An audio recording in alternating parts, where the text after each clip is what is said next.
Hi, buongiorno. What's poppin'? It's your boy Big Rich. January 2nd, second day of a new year, 2020. A new decade begins. But as always, it's business as usual. Business never personal. Huh? We're back to business. Mob Spotlight. You already know the team. Let me put my boy's banner up here real quick. Bow! Shattered. You know what I'm saying? I hope everybody had a good new year. I don't know if you party, hardy, whatever it is that you do.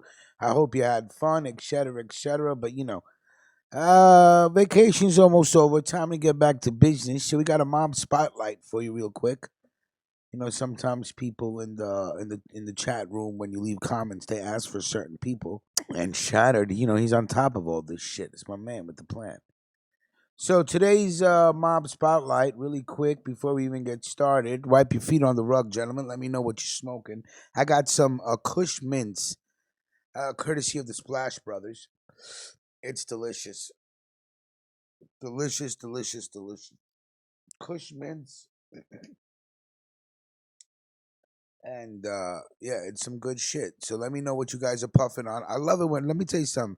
I love it when I get an alert and somebody tells me what they're smoking on. You guys are smoking on some really good shit.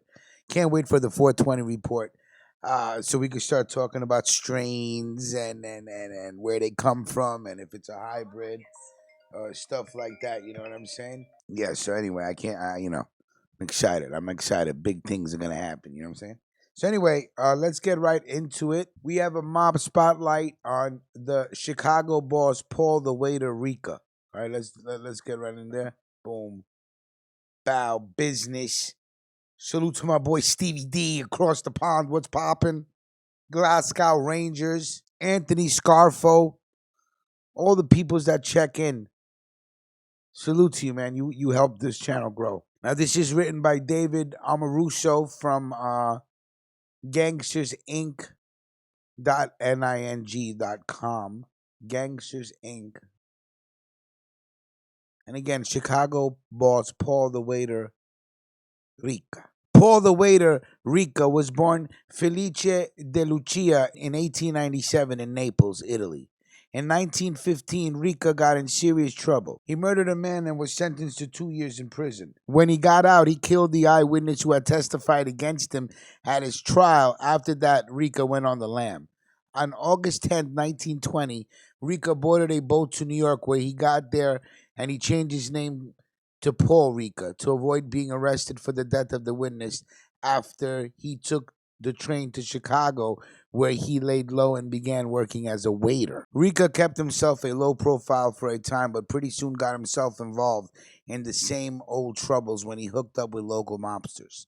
That wasn't a hard thing to do, since the restaurant he worked in was owned by Chicago mob boss Diamond Joe Esposito. The restaurant was frequented by several high-ranking Chicago mobsters. After a while, Ricca got to be on the first-name terms with these guys and became closer with them.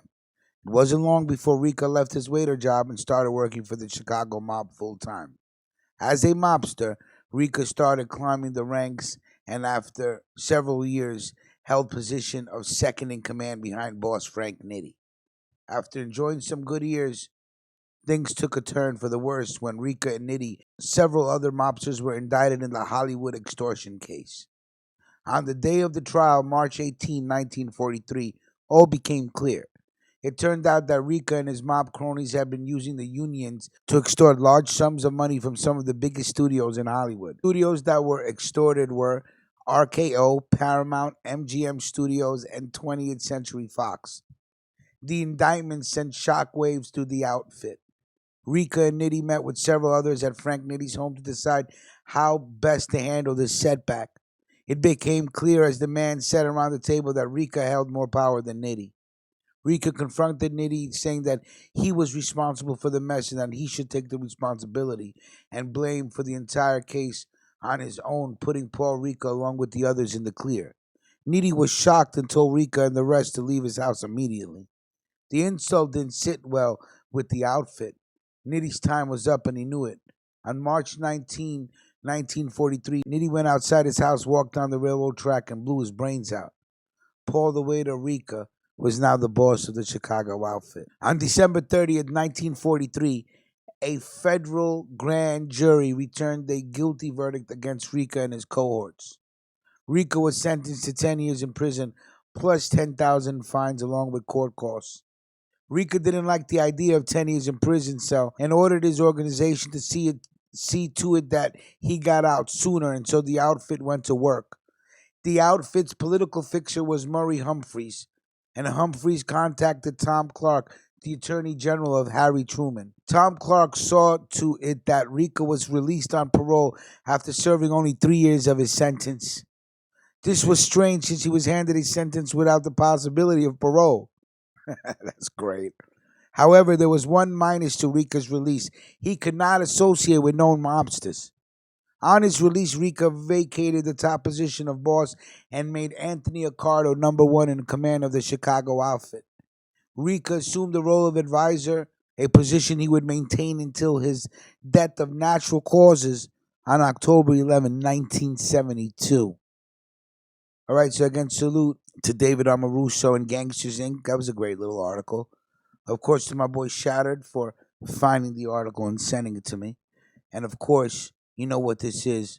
Mob Spotlight, Big Rich. You know how we get down. Make sure you like the video so the video trends. I already explained to you why that's important.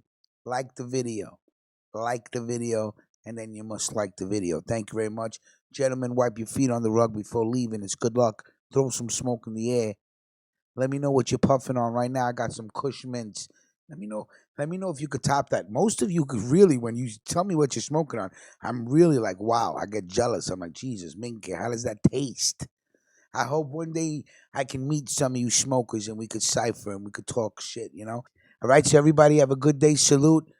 And again, Happy New Year, right? Happy New Year to you guys. My voice is all over the place. I don't know. For all of a sudden, I'm sneezing. I got allergies. Maybe it's the trees. I don't know. It's really good. I hope everybody has a good weekend. We'll be back soon.